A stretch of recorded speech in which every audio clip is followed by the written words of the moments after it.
Hola amigos, ¿cómo andan? Bueno, hoy vamos a hablar un poquito de lo que fue el partido de Godoy Cruz con Ferro. Decidí hacer el video hoy y no ayer para analizar el partido más en frío. Lo vi en vivo, lo volví a ver el partido. Hubo algunas cuestiones tácticas y estratégicas que me parecieron interesantes como para analizar con ustedes. Me parece primero y principal que el partido de Godoy Cruz en líneas generales para mí fue flojo. Yo no vi una mejoría futbolística de la que vi en redes sociales que muchos hablaban. Para mí no hubo una mejora futbolística muy importante. Para mí hubo una muy mala lectura estratégica del partido de Ferro. Ferro leyó muy mal el partido, pésimamente analizado por el Hugo Rondina. Pasó algo raro en el fútbol de hoy, que cuando termina el partido, el propio Rondina habla con unos colegas partidarios de Ferro, y él sinceramente, con mucha sinceridad, dice que se equivocaron en la lectura del partido, que no era para jugarlo como lo jugaron estratégicamente. Y después Juan Andrada, la figura de Godoy Cruz, o una de las figuras importantes, dice palabras más, palabras menos, partido importante en el que Ferro nos dio espacios que otros equipos en la categoría no los da. Y creo que la síntesis fue eso. Godoy Cruz lo mejoró al partido desde el carácter, desde la intensidad, pero Ferro no lo entendió al partido como tenía que jugarlo. Era un partido en el que la presión lógica la tenía Godoy Cruz, que no había ganado desde la vuelta al Feliciano Bambarte, un equipo que venía en una semana muy complicada, con los ánimos muy caldeados.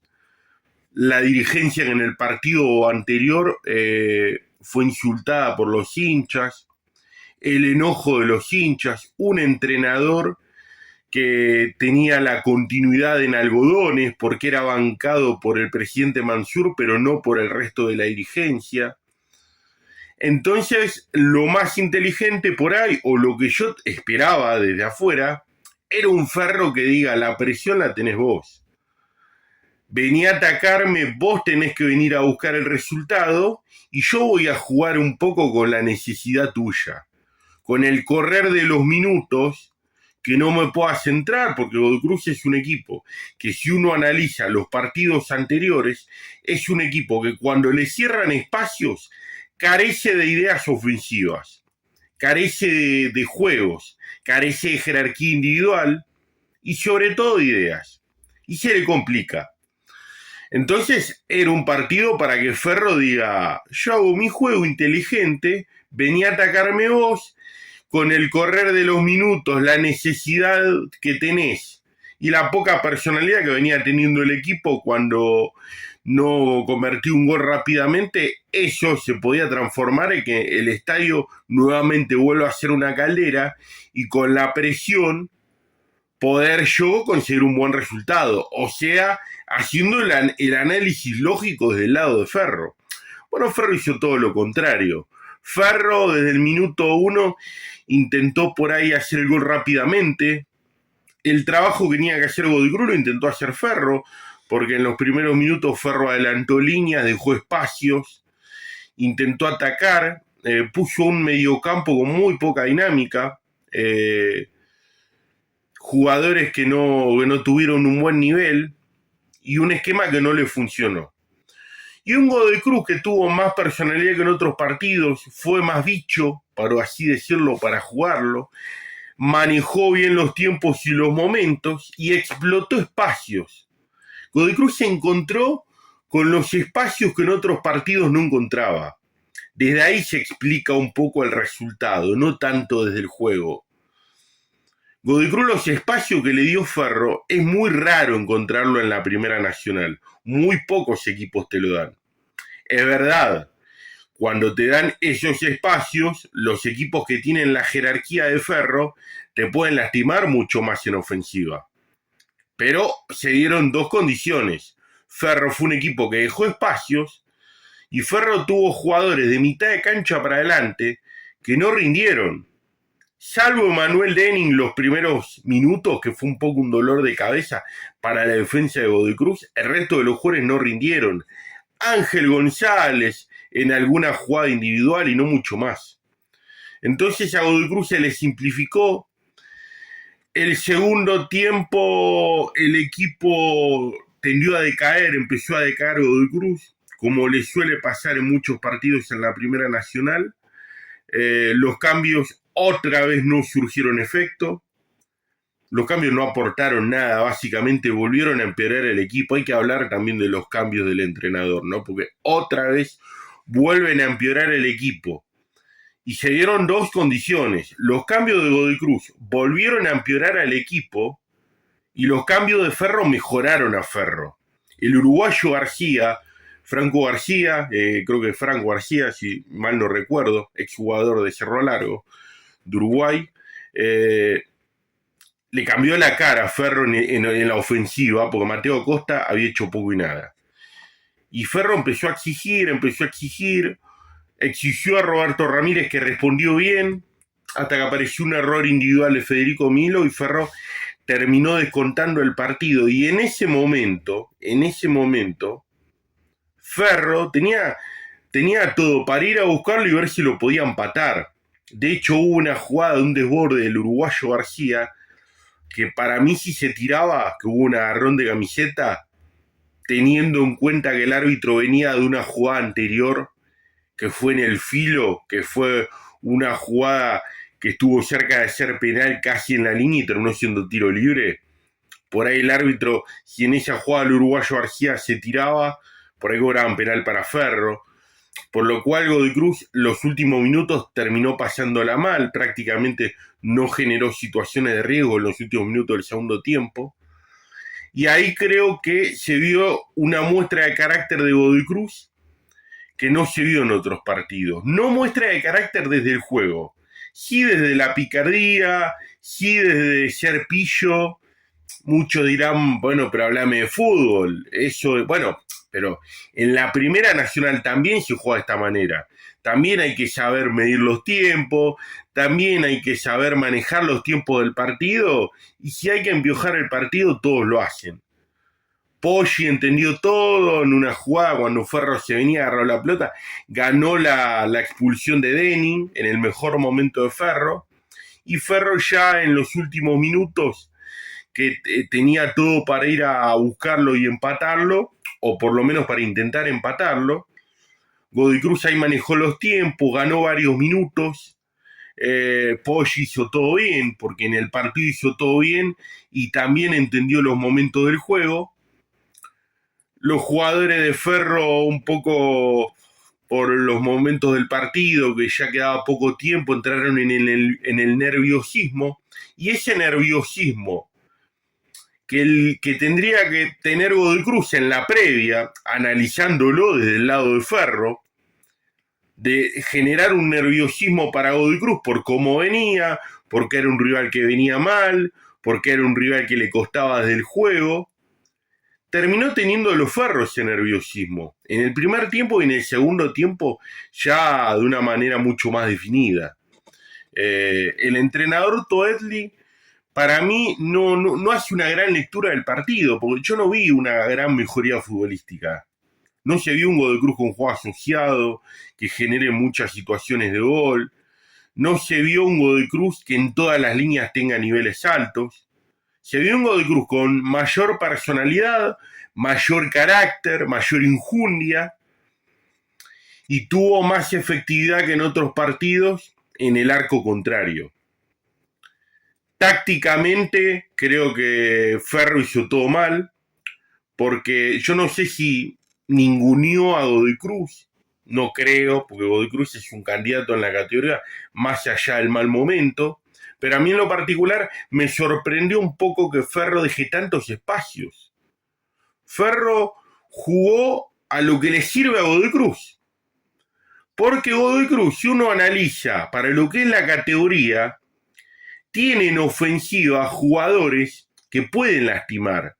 Vicente Poggi es un jugador que, jugando más suelto, es un jugador que puede hacer daño.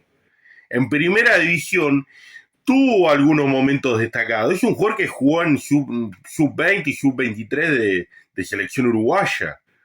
Que en la sub-23 lo tuvo a Marcelo Bielsa entrenador.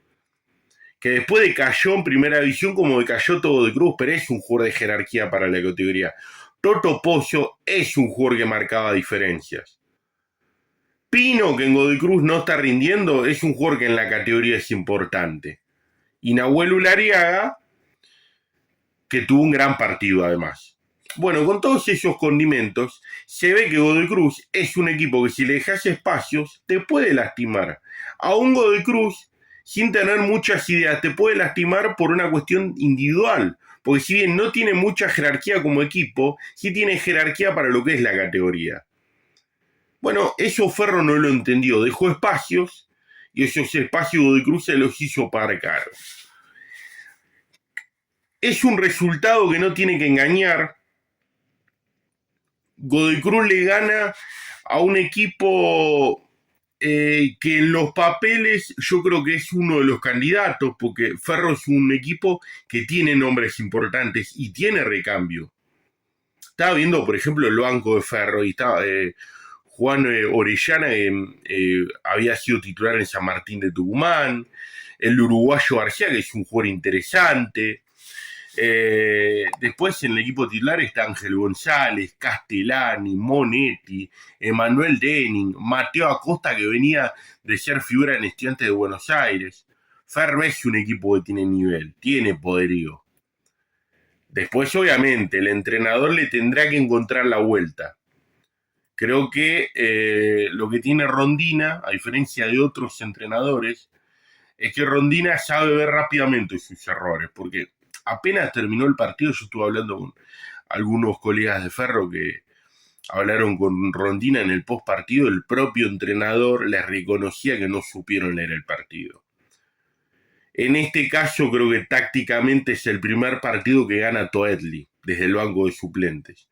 No lo gana desde los cambios, porque los cambios los hizo todo mal, como lo suele hacer, pero sí de la estrategia de Godoy Cruz, que buscó por ahí atacar por las bandas.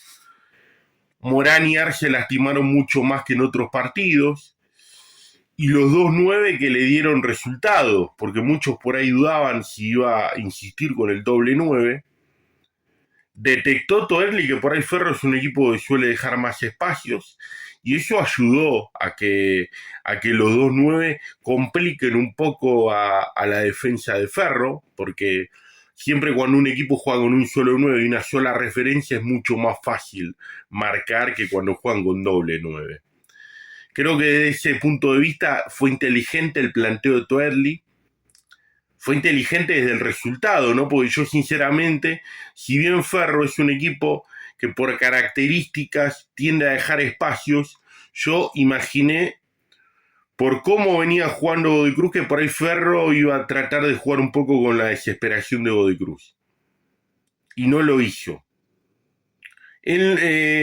Lo peor que por ahí le podría haber pasado a Godoy Cruz hubiese sido de que Ferro respete a Godoy Cruz.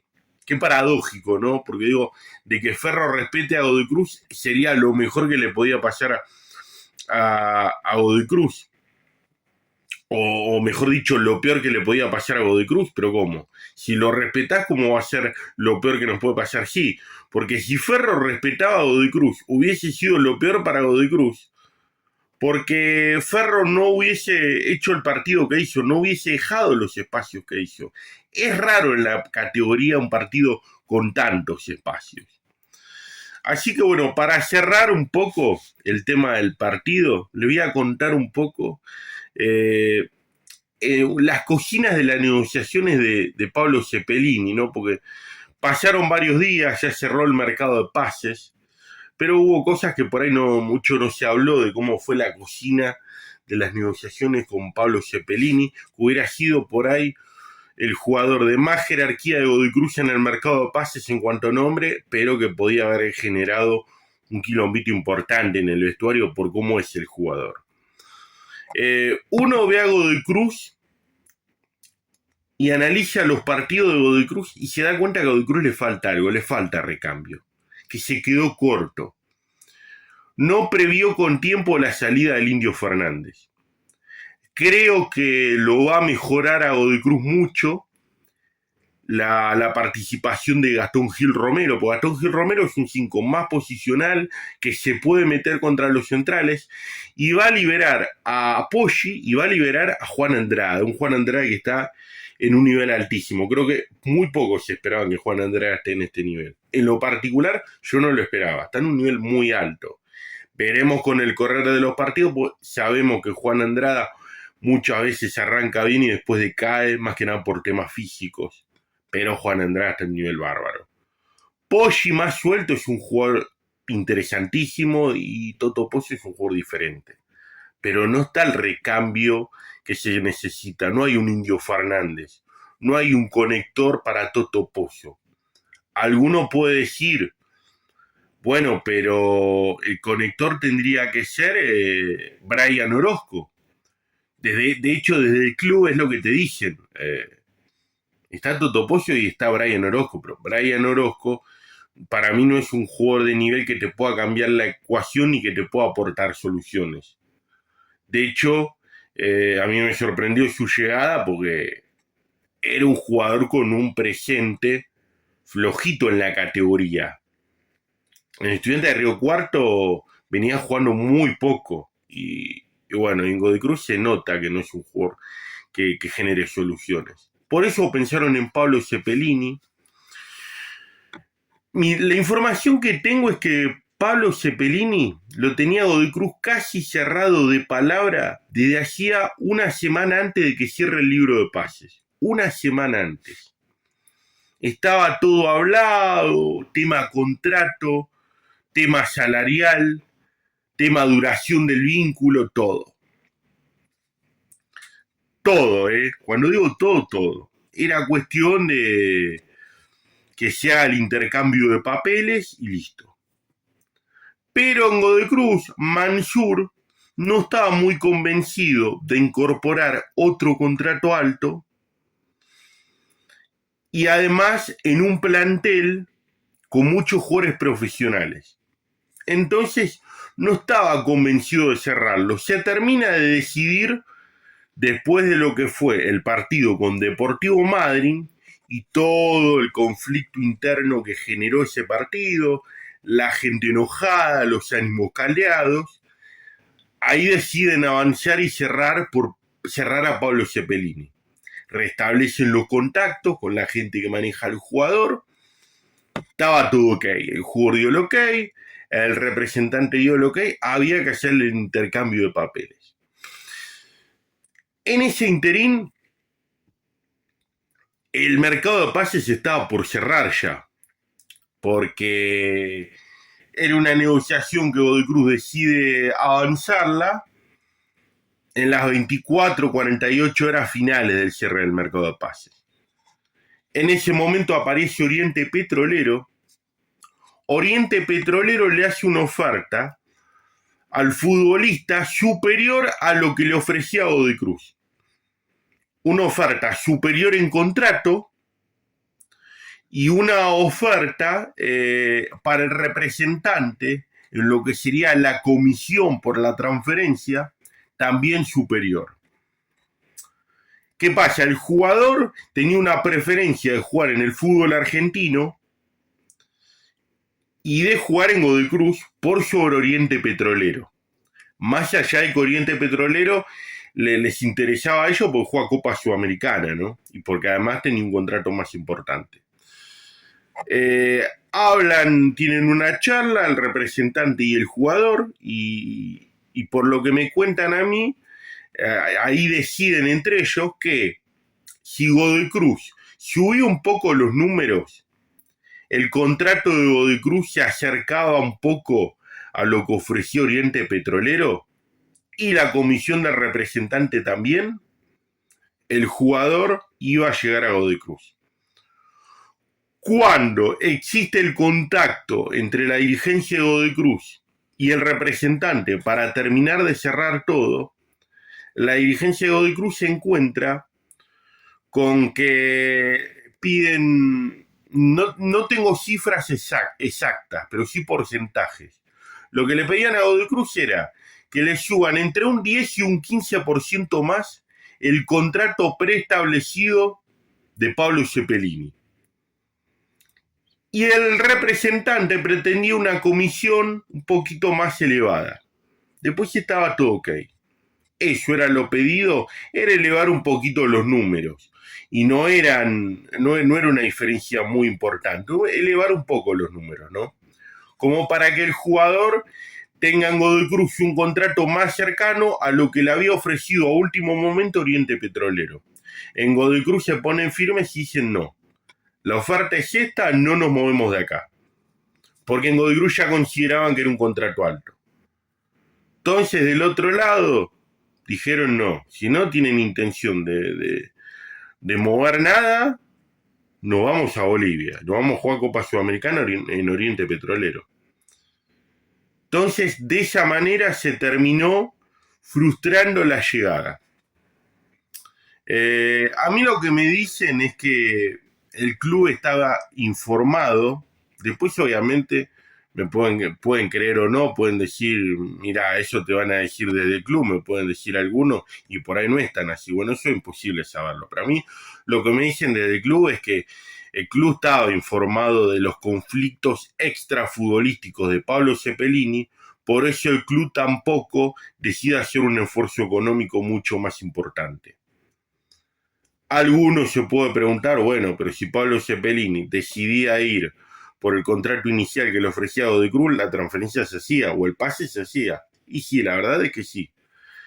Pero finalmente Godoy Cruz no decidió mover más nada, y cuando ocurre esto se quedó sin chance, porque ya era el cierre del mercado de pases.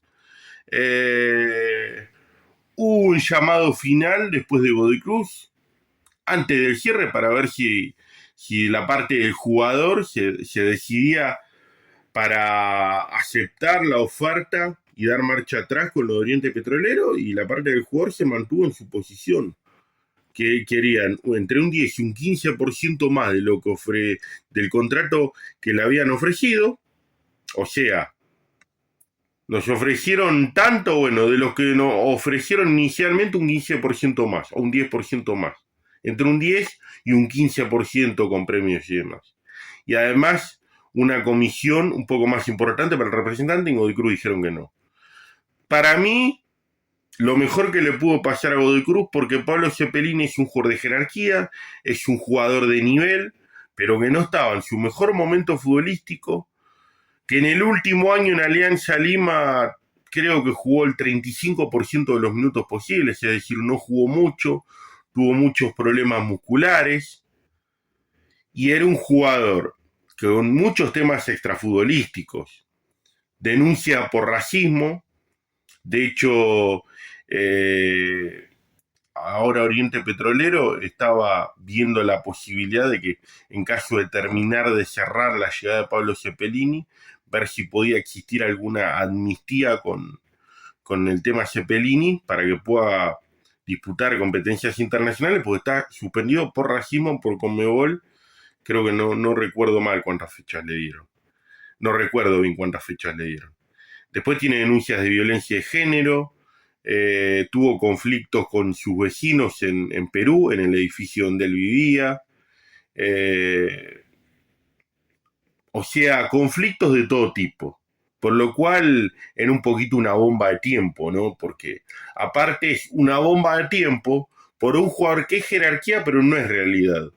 O sea, es jerarquía por lo que fue, es jerarquía por el jugador que había salido campeón en Peñarol hace 5 años atrás, por el jugador que había emigrado a Cruz Azul hace un tiempo atrás, pero no por la actualidad.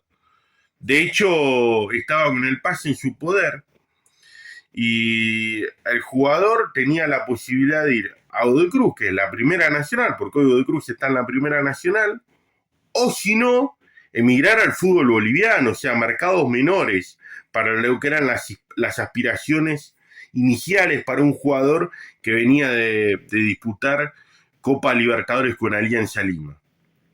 ¿Por qué? Porque todo esto influye, las ofertas no le llegaron y se quedó sin grandes ofertas, grandes propuestas. Quedó prácticamente en la nada todo y ahora por estas horas se está terminando de cerrar su llegada a Oriente Petrolero. Así que bueno, amigos, les hablé un poquito del postpartido de Ferro Godoy Cruz, analizando el partido desde el lado de Ferro y desde el lado de Godoy Cruz. Les hablé de la llegada frustrada de Pablo Cepelini. Y bueno, como siempre les digo, acá estamos. Información, opinión, análisis. Si le dan like, si comparten o si se suscriben al canal, me hacen un favor enorme. Abrazo de gol.